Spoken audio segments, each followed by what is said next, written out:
The Fluoride Deception. Chapter 2. Fireworks at Forsyth. The two white-coated scientists stared at each other, startled. High above Boston, surrounded by computer terminals and data printouts and the bright lights of a modern toxicology laboratory, Phyllis Mullenix and Pamela Denbeston fell suddenly silent. Only the white rats in their cages scuttered and sniffed. The information slowly sank in. The scientists had repeated their experiment, and once again, the results were the same. They laughed, nervously. "Oh, shit," Dr. Phyllis Mullenix finally blurted out. "We are going to piss off every dentist in the country." By 1989, the Mullenix team was getting its first results from the fluoride experiments. They had been gathering data for 2 years, giving the rats moderate amounts of fluoride, monitoring them in their cages, and then analyzing the data in the rapid computer system, as her new technology was known. But something was wrong. The results seemed strange. "Data was coming back that made me shake my head," said Mullenix. "It wasn't at all what we expected." Mullenix had expected that giving fluoride in drinking water would show no effect on the rat's behavior and central nervous system. Mullenix wondered if the problem was a bug in the new machinery. The team launched an exhaustive series of control experiments which showed that the rapid computers were working fine. All the results were "Amazingly consistent," said Mullenix. Fluoride added to their drinking water produced a variety of effects in the Forsyth rats. Pregnant rats gave birth to hyperactive babies. When the scientists gave fluoride to the baby rats following their birth, the animals had cognitive deficits and exhibited retarded behavior. There were sex differences too. Males appeared more sensitive to fluoride in the womb. Females were more affected when exposed as weanlings or young adults.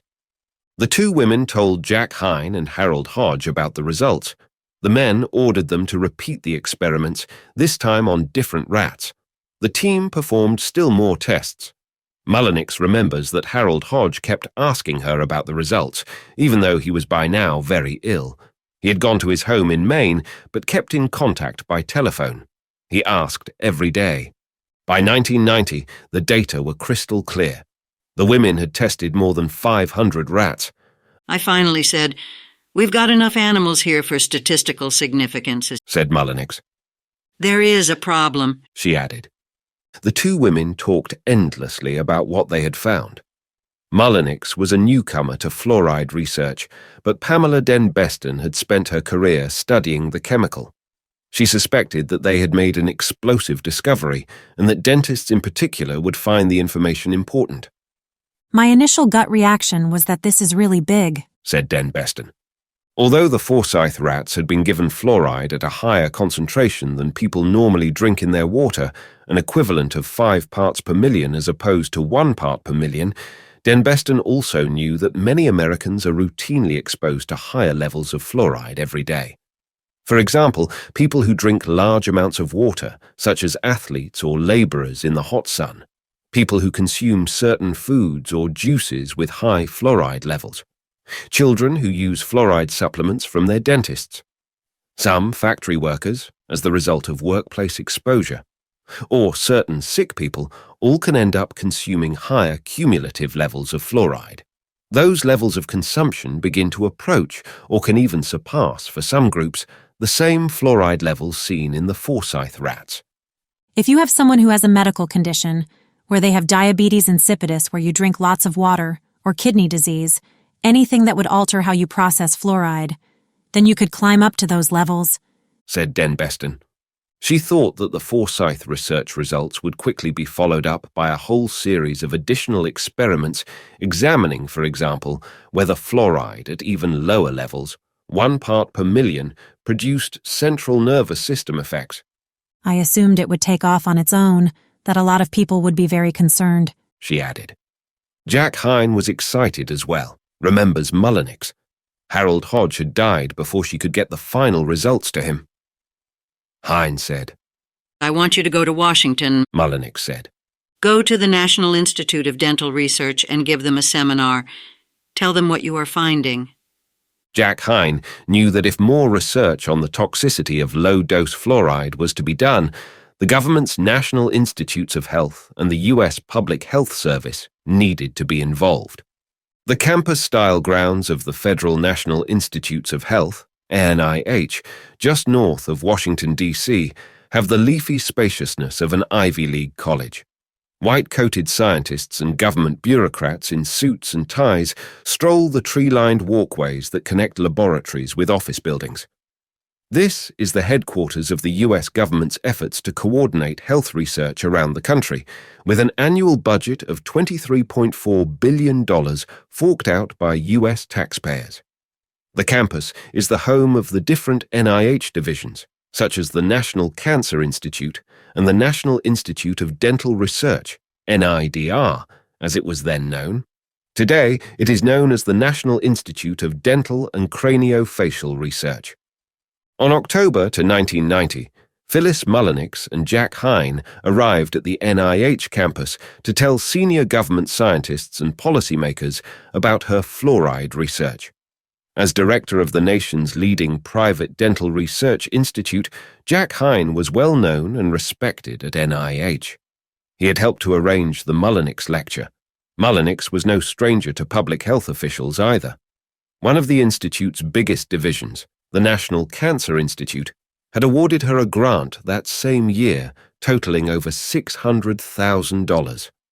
The money was for a study to investigate the neurotoxic effects of some of the drugs and therapies used in treating childhood leukemia.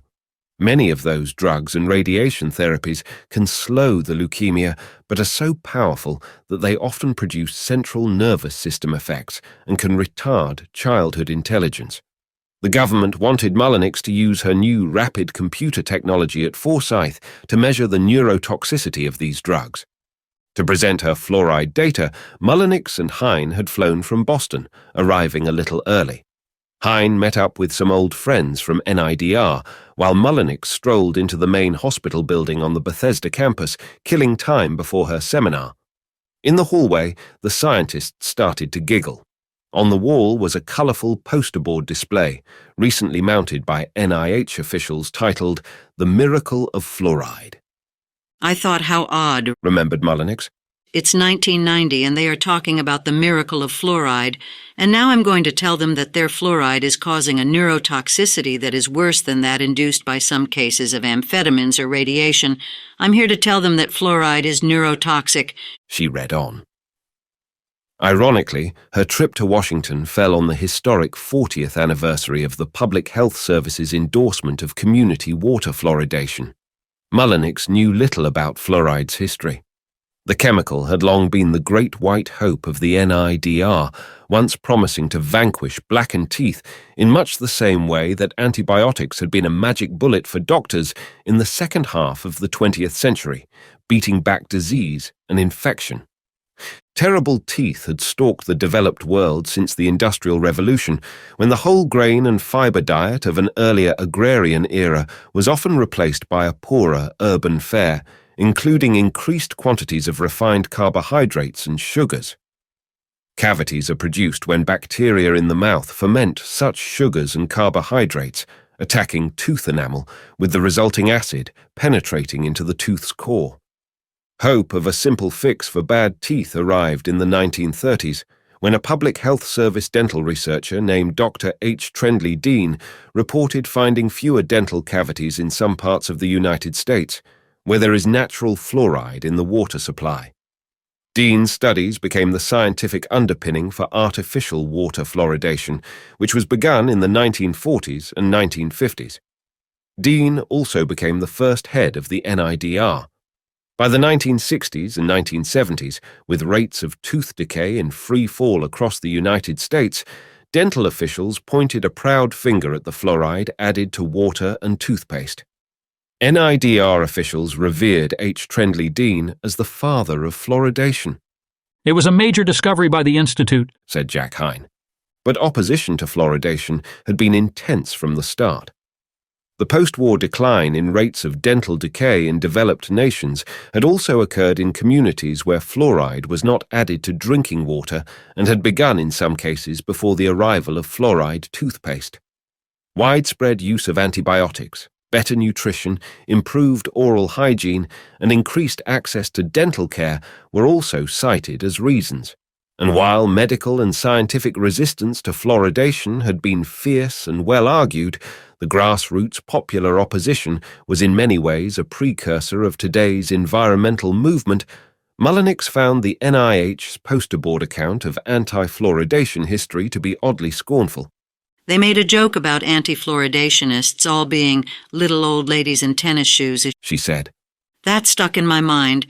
Since Dean's Day laboratory studies have forced a revolution in official thinking about how fluoride works. While early researchers speculated that swallowed fluoride was incorporated systemically into tooth enamel even before the tooth erupted in a child's mouth, making it more resistant to decay, scientists now believe that fluoride acts almost exclusively from outside the tooth, or topically. Such a topical effect has always been the explanation for how fluoride toothpaste functions too. This new research says that fluoride defends teeth by slowing the harmful demineralization of calcium and phosphate from tooth enamel, which can leave teeth vulnerable to cavities. Fluoride also helps to remineralize enamel by laying down fresh crystal layers of calcium and a durable fluoride compound known as fluorapatite. And there is a third killer effect in which the acid produced from fermenting food combines with fluoride, forming hydrogen fluoride, HF. This powerful chemical can then penetrate cell membranes, interfering with enzyme activity and rendering bad bacteria impotent.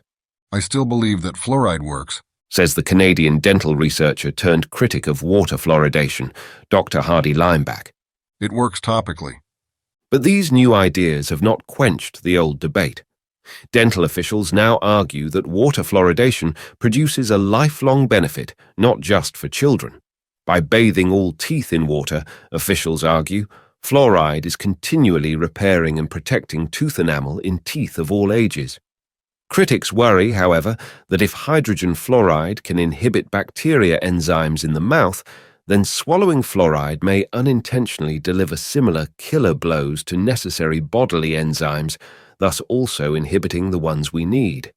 Phyllis Mullenix, reading the NIH fluoride posters and preparing to give her speech on that fall day in 1990, knew almost nothing of the history of controversy surrounding fluoride. She was about to walk into the lion's den. She was stunned when she entered the lecture hall at the National Institutes of Health. It was packed. There were officials from the Food and Drug Administration. She spotted the head of the National Institute of Dental Research, Dr. Harold Lowe, and she noticed men in uniform from the Public Health Service. The lights dimmed. Mullenix told them about the new rapid computer technology at Forsyth. At first, the audience seemed excited. Then she outlined her fluoride experiment. She explained that the central nervous system effects seen in the rats resembled the injuries seen when rats were given powerful anti-leukemia drugs and radiation therapies. The pattern of central nervous system effects on the rats from fluoride. Matched perfectly, She said. The room fell suddenly quiet. She attempted a joke. I said. I may be a little old lady, but I'm not wearing tennis shoes. She remembers. Nobody was laughing. In fact, they were really kind of nasty. The big guns from the NIH opened up, hands shot into the air. They started firing question after question, attacking me with respect to the methodology. Remembered Mullenix. She answered their questions patiently, and finally, when there were no more hands in the air, she and Jack Hine climbed into a cab and headed for the airport. Jack Hine is reluctant to discuss these long-ago events. It was a messy ending to his career. He retired from Forsyth the following year, in 1991. He agrees that the Mullenix fluoride results were unpopular, but adds that data showing fluoride damage to the central nervous system should have been vigorously followed up. That perspective had never been looked at before, he remarks. It turned out there was something there. Hine believes that getting the NIDR and the government to change their position on fluoride, however, is a difficult task. Many senior public health officials have devoted their professional careers to promoting fluoride. NIDR really fought hard showing that fluoride was effective. Hine says, It was a major discovery by the Institute. They did everything they could to promote it. Hine made a final effort to sound a warning on fluoride. He told Mullenix that he was going to call a meeting of industry officials whose products contained fluoride. Like Mullenix, Hine had spent a career cultivating ties with various large-scale industries. He sent her a note listing the people who are coming for a private fluoride toxicity conference that would be held in his Forsyth office. He said, "NIDR were being stupid. The industries will respond better," Mullenix recalls. Several months after the Washington seminar, Phyllis Mullenix sat at the table in Jack Hine's office with representatives from 3 of the world's most powerful drug companies, Unilever, Colgate-Palmolive, and SmithKline Beecham. Anthony Volpe, Colgate-Palmolive's worldwide director of clinical dental research, was there, and so was Sal Mazzano-Beale, director of oral health research for Beecham. The senior scientist Joe Kanapka was sent by the big transnational company Unilever. Mullenix outlined her fluoride findings. The men took notes. Suddenly, Joe Kanapka of Unilever leaned back in his chair with an exasperated look.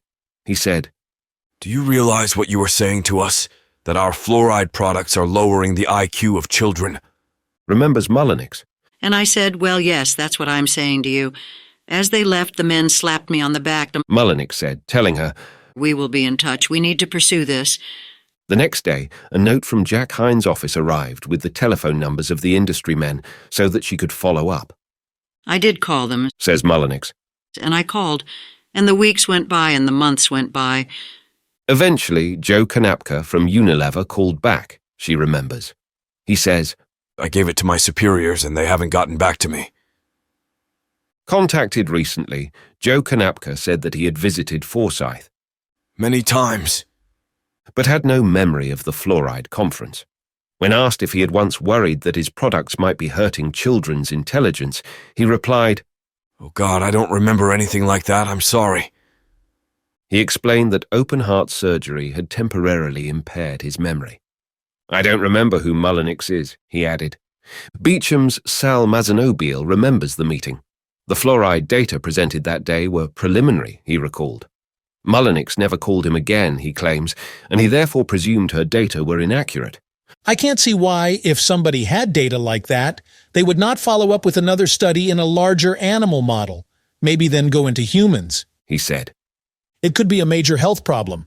Did the director of consumer brands at Beecham, makers of several fluoride products, call Mullenix himself, or find out if her data were ever published? "I wasn't the person responsible to follow up if there was a follow-up," Mazzano-Beale answered. He did not remember who at Beecham, if anybody, might have had responsibility for keeping apprised of the Mullenix research. Procter & Gamble followed up on Mullenix's warning.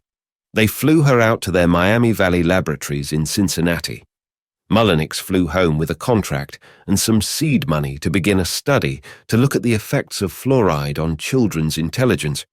Shortly afterward, however, They pulled out, and I never heard from them again. recalls Mullenix. In 1995, Mullenix and her team published their data in the scientific journal Neurotoxicology and Teratology. Their paper explained that, while a great deal of research had already been done on fluoride, almost none had looked at fluoride's effects on the brain.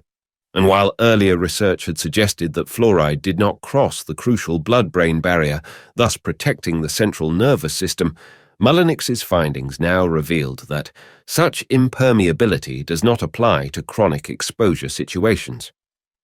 When the baby rats drank water with added fluoride, the scientists had measured increased fluoride levels in the brain, and more fluoride in the brain was associated with significant behavioral changes in the young rats, which resembled cognitive deficits, the scientists reported.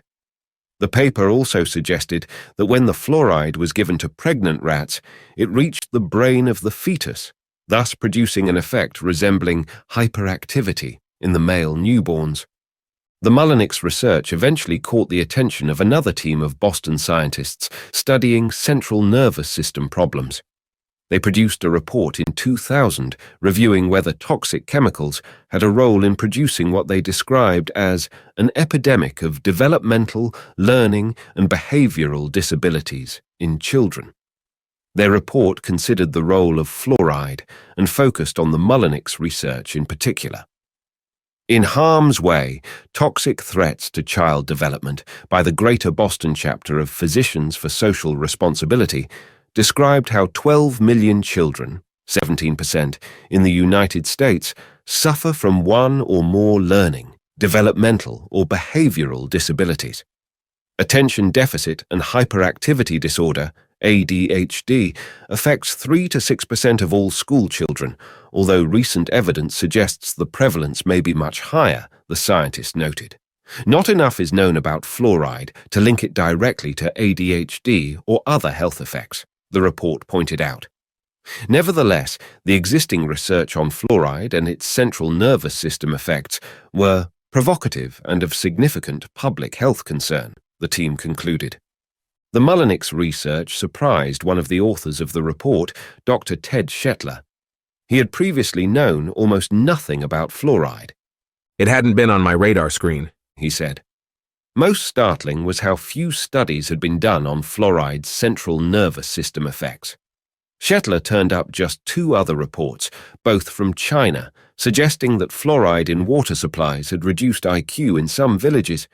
That just strikes me as unbelievable, quite frankly, he said. How this has come to pass is extraordinary. That for 40 years we have been putting fluoride into the nation's water supplies, and how little we know about what its neurological developmental impacts are. We damn well ought to know more about it than we do. Does Mullenix's work have any relevance to children? Shetler does not know. Comparing animal studies to humans is an uncertain science, he explained. Nor was Shetler familiar with Mullenix's computer testing system. But the toxic characteristics and behavior of other chemicals and metals, such as lead and mercury, concern him. For those pollutants, at least, human sensitivity is much greater than in animal experiments. Among humans, it is greater in children than in adults. The impact of other toxic chemicals on the developing brain is often serious and irreversible.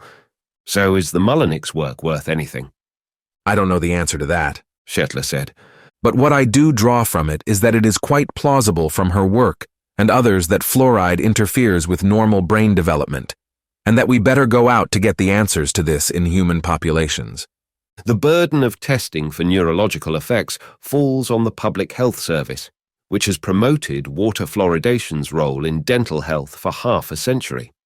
Whenever anybody or any organization attempts a public health intervention, there is an obligation to monitor emerging science on the issue, and also continue to monitor impacts in the communities where the intervention is instituted. So that when new data comes along that says, "Whoa, this is interesting, here is a health effect that we hadn't thought about," we better have a look at this to make sure our decision is still a good one, Shetler said. Phyllis Mullenix says that she carried the ball just about as far as she could. Following the seminar at NIH, Harold Lowe, the director of the National Institute of Dental Research, had written to Forsyth's director Jack Hine on October 23, 1990, thanking him and Mullenix for their visit and confirming the potential significance of work in this area. He asked Mullenix to submit additional requests for funding. NIDR would be pleased to support development of such an innovative methodology, which could have broad significance for protecting health, Lowe wrote. I was very excited about that, said Mullenix. I took their suggestions in the letter. However, every one of them ended up in a dead end. Mullenix now believes that the 1990 letter was a cruel ruse to cover up the fact that the NIH had no interest in learning about fluoride's potential central nervous system effects. What they put in writing, they had no intentions of funding. It took years to figure that out, she says. Dr. Antonio Noronha, an NIH scientific review advisor familiar with Dr. Mullenix's grant request, says a scientific peer review group rejected her proposal. He terms her claim of institutional bias against fluoride's central nervous system research Far-fetched. He adds, We strive very hard at NIH to make sure politics does not enter the picture. But 14 years after Mullenix's Washington seminar, the NIH still has not funded any examination of fluoride's central nervous system effects and, according to one senior official, does not currently regard fluoride and central nervous system effects as a research priority. No, it certainly isn't, said Annette Kirschner, a neurotoxicology specialist with the National Institute of Environmental Health Studies. NIEHS. Dr. Kirschner confirmed that although our mission is to look into the effects of toxins and adverse environmental exposures on human health. She could recall no grants being given to study the central nervous system effects of fluoride. We'd had 1 or 2 grants in the past on sodium fluoride, but in my time they've not been neuro grants, and I've been at this institute about 13.5 years. Does NIEHS have plans to conduct such research? We do not, and I doubt if the other institutes intend to, said Dr. Kirschner by email. Nor do the government's dental experts plan on studying fluoride's central nervous system effects anytime soon. In an email sent to me on July 19, 2002, Dr. Robert H. Selwitz of the same agency wrote that he was not aware of any follow-up studies, nor were the potential CNS effects of fluoride a topic of primary focus for government grant givers. Dr. Selwitz is the senior dental epidemiologist and director of the residency program in Dental Public Health, National Institute of Dental and Craniofacial Research, NIH. At first, he appeared to suggest that the Mullenix study had little relevance for human beings, telling me that her rats were fed fluoride at levels as high as 175 times the concentration found in fluoridated drinking water. But his statement was subtly misleading. Rats and humans have very different metabolisms, and in laboratory experiments, these differences must be compensated for.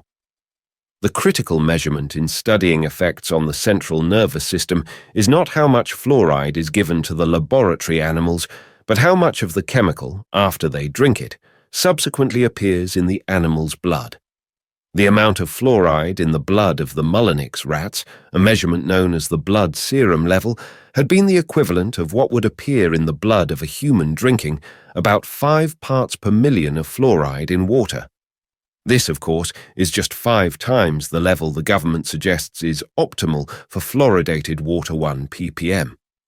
I asked Dr. Selwitz, therefore, if it was fair to portray the Mullenix rats as having drunk 175 times the amount of fluoride that citizens normally consume from fluoridated water. Wasn't the blood serum measurement and comparison more relevant?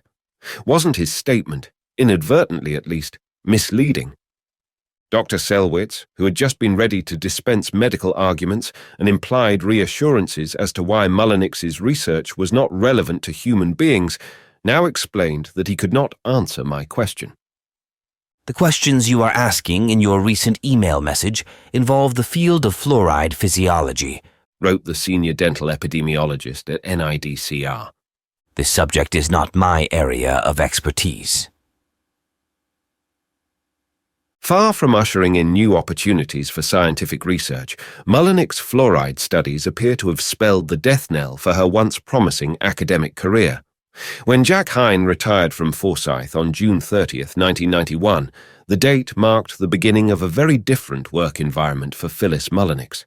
She gave a seminar at Forsyth on February 20, 1992, outlining what she had discovered and explaining that she hoped to publish a major paper about fluoride toxicity with Pamela Denbeston.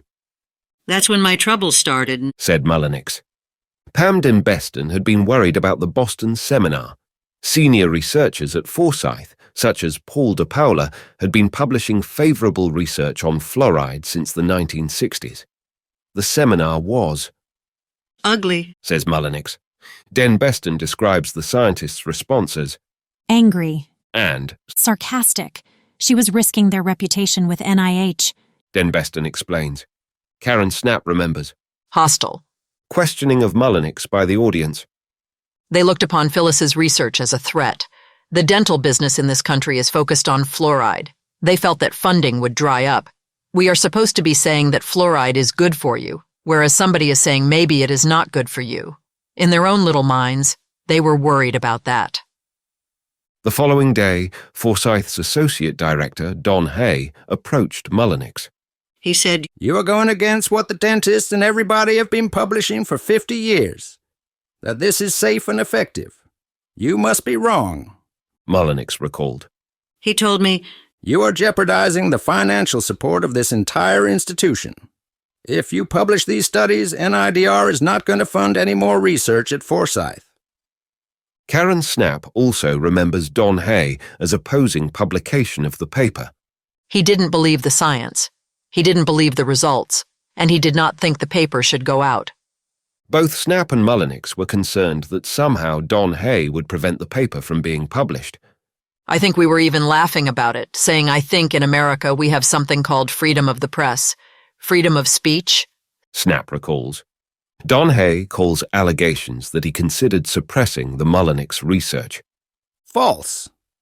He told Salon.com, "My concern was that Dr. Mullenix, who had no published record in fluoride research, was reaching conclusions that seemed to differ from a large body of research reported over the last 50 years. We had no knowledge of the acceptance of her paper prior to the time she left Forsyth." Editor Donald E. Hutchings of Neurotoxicology and Teratology, where the Mullenix paper was published, says that there was no effort to censor or pressure him in any way. Her study was first peer-reviewed by other scientists, revised, and then accepted. "Was I called and told that if you publish this, we are going to review your income taxes or send you a picture of J. Edgar Hoover in a dress? No," he said. Hutchings was a little bemused, however, to get such a critical paper on fluoride from a Forsyth researcher. He knew that Forsyth had long been a leading supporter of a role for fluoride in dentistry. "It almost strikes me like you're working in a distillery and you are doing work studying fetal alcohol syndrome. That is not work that they are going to be eager to be sponsoring. I didn't care. It wasn't my career. I thought it was really courageous of her to be doing that." On May 18th, 1994, just days after the paper had been accepted, Forsyth fired Mullenix. The termination letter merely stated that her contract would not be renewed. There was no mention of fluoride. A new regime was now installed at the center. The toxicology department was closed, and a new board of overseers had been established with the mission to advise the director in matters dealing with industrial relationships. Mullenix describes the final couple of months at Forsyth as the lowest ebb in her career. The big grant from the National Cancer Institute had dried up, and her laboratory conditions were horrible, she said. "The roof leaked, they destroyed the equipment, they destroyed the animals. That was the lowest point. Right before I physically moved out in July 1994, nobody would even talk to me." Her mother remembers Phyllis calling frequently that summer. "She was very upset about it," said Olive Mullenix. At first, she wondered if her daughter had done something wrong. Phyllis explained that her fluoride research had been unpopular. "There was no use to get angry," said Olive Mullenix. "She was honest about what she found, and they didn't like it." Stater Norton got calls too from her former student. Norton was not surprised at the hostile response from Forsyth. She knew that clean data can attract dirty politics.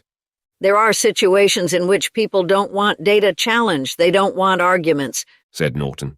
The implications of Mullenix's work have been buried, according to her former colleague, the scientist Karen Snapp. Is it fair to say that we don't know the answer to the central nervous system effects of the fluoride we currently ingest? I think that Phyllis got just the tip of the iceberg. There needs to be more work in that area," Snapp said. Jack Hine wishes that he had approached things differently. He knew that the scientific landscape of the last 50 years was littered with the bodies of a lot of people who, like Phyllis Mullenix, got tangled up in the fluoride controversy. His team should have tested other dental materials before tackling fluoride, said Hine. It would have been better if we had done mercury and then fluoride, he said. Less controversial. It would have made no difference, believes Mullenix. Nor does she believe another scientist would have been treated differently. She had stellar academic credentials, powerful industry contacts, and hard scientific data about a common chemical. That is the sad part of it, she said. I thought I had the people back then. I thought you could reason one scientist to another. I don't know that there is anything I could have done differently without just burying the information. Mullenix no longer works as a research scientist. Since her fluoride discovery at Forsyth a decade ago, she has received no funding or research grants. I liked studying rats, she said. I probably would have continued working with the animals my entire life, she added. Now I don't think I will ever get to work in a laboratory again. Jack Hine and Pamela Denbeston knew about fluoride's bizarre undertow, one that could pull and snatch at even the most established scientist, and they were able to swim free from the Forsyth shipwreck. But Mullenix was dragged down by a tide that no one warned her about. I didn't understand the depth, she said. And to me in my training, you pay no attention to that. The data are the data, and you report them, and you publish, and you go from there. Mullenix is disappointed at the response of her fellow scientists. Jack Hine walked off into the sunset of retirement. Most of her former colleagues were reluctant to support her call for more research on fluoride, she said, instead of saying, Maybe scientifically we should take another look. Everybody took cover. They all dove into the bushes and wouldn't have anything to do with me. Olive Mullenix did not raise her daughter that way. You can't just walk away from something like this, Phyllis Mullenix said. I mean, they had to find out that thalidomide was wrong and change. Why should fluoride be any different? A spooky feeling. One hot July evening in 1995, the phone rang. Dr. Phyllis Mullenix was in her office, upstairs in her Andover, Massachusetts home. Scientific papers were strewn on the floor. She had been depressed. Her firing from Forsyth the previous summer had hit the family hard. Her daughters were applying to college. She and her husband, Rick, were quarreling about money. She lifted the receiver. A big bass voice boomed an apology from New York City for calling so late. Mullenix did not recognize the speaker. She settled back into her favorite white leather armchair. Joel Griffiths explained that he was a medical writer in Manhattan. He had a request. Would Mullenix look at some old documents he had discovered in a U.S. government archive? The papers were from the files of the medical section of the Manhattan Project, the once super-secret scientific organization that had built the world's first atomic bomb. Mullenix rolled her eyes. It was late. Rick, now an air traffic controller, was trying to sleep in the next room. The atom bomb, Mullenix thought. What on earth did that have to do with fluoride? Mullenix's own patience was growing thin. Since her research had become public, she had been bombarded with phone calls and letters from anti-fluoride activists. Some of the callers had been battling water fluoridation since the 1950s. Late-night radio talk shows were especially hungry to speak with the Harvard scientist who thought that fluoride was dangerous. They called her at 3 or 4 in the morning from across the country and overseas. Usually, There was no thank you note, and you never heard from them again, Mullenix said. The New York reporter dropped a bombshell. Dr. Harold Hodge, Mullenix's old laboratory colleague, was described in the documents as the Manhattan Project's chief medical expert on fluoride, Griffiths told her. Workers and families living near atomic bomb factories during the war had been poisoned by fluoride, according to the documents, and Harold Hodge had investigated. Mullenix felt a sudden, spooky feeling. She shifted in her chair. Harold Hodge was now dead, but as the journalist continued, Mullenix cast her mind back to the days in her Forsyth laboratory with the kind old gentleman, the grandfatherly figure who had sometimes played with her children. All he did was ask questions, she told Griffiths. He would sit there and he would nod his head and he would say, "You don't say, you don't say." Once, Mullenix recalled, as Hodge watched her experiments, he had briefly mentioned working for the Manhattan Project. But he had never said that fluoride had anything to do with nuclear weapons, or that he had once measured the toxic effects of fluoride on atomic bomb workers. Yes, Mullenix told the journalist. She wanted to see the documents. Some days later, a colleague of Griffiths arrived at the Mullenix home. Clifford Honecker handed her a thick folder of documents. Honecker was part of a small group of researchers and reporters who had unearthed many of the ghoulish medical secrets of the Manhattan Project and the Atomic Energy Commission.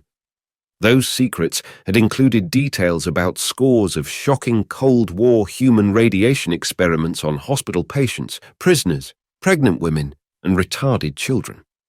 For years, the media had ignored the information about human experimentation that Honecker and others were discovering. Finally, in 1995, an investigative journalist named Eileen Wellsome had won a Pulitzer Prize for revealing how atomic bomb program doctors had injected plutonium into hospital patients in Tennessee and New York. She uncovered the names of the long-ago victims. Harold Hodge had planned and supervised many of those experiments, the documents showed. President Bill Clinton ordered an investigation. His Energy Secretary, Hazel O'Leary, began a new policy of openness, and Honecker and others had gained access to newly declassified Cold War documents, including much of the new information on fluoride. That night, after Honecker left, Mullenix settled in her chair and began to read. Her face drained as she read one memo in particular. The 50-year-old document mentioned Harold Hodge and discussed fluoride's effects on the brain and central nervous system. It was the same work she had done at the Forsyth Dental Center. I went white. I was outraged, said Mullenix. I was hollering and pacing the floor. He wrote this memo saying that he knew fluoride would affect the central nervous system. The central nervous system memo, stamped secret, is addressed to the head of the Manhattan Project's medical section, Colonel Stafford Warren, and dated April 29, 1944. It is a request to conduct animal experiments to measure the central nervous system effects of fluoride. Dr. Harold Hodge wrote the research proposal. Clinical evidence suggests that uranium hexafluoride may have a rather marked central nervous system effect. It seems most likely that the F, code for fluoride, component rather than the T, code for uranium, is the causative factor, states the memo. A light flashed on for Mullenix. At the time, in 1996, she was still sending grant requests to the National Institutes of Health in Washington, D.C., asking to continue her studies on fluoride's central nervous system effects. A panel of NIH scientists had turned down the application, flatly telling her, "Fluoride does not have central nervous system effects." Mullenix realized the absurdity of what she had been doing. Harold Hodge and the government had suspected fluoride's toxic effects on the human central nervous system for half a century. She read on. The 1944 memo explained why research on fluoride's central nervous system effects was vital to the United States war effort. Since work with these compounds is essential, it will be necessary to know in advance what mental effects may occur after exposure. This is important not only to protect a given individual, but also to prevent a confused workman from injuring others by improperly performing his duties. All of a sudden it dawned on me, said Mullenix. Harold Hodge, back in the 1940s, had asked the military to do a study that I had done at Forsyth. Hodge knew this 50 years ago. Why didn't he tell me what he was interested in? Why didn't he say to me, "This stuff I know is a neurotoxin"? All he did was ask questions, and he would sit there and he would nod his head and he would say, "You don't say, you don't say." He never once said, "I know it is a neurotoxin. I know it causes confusion, lassitude, and drowsiness."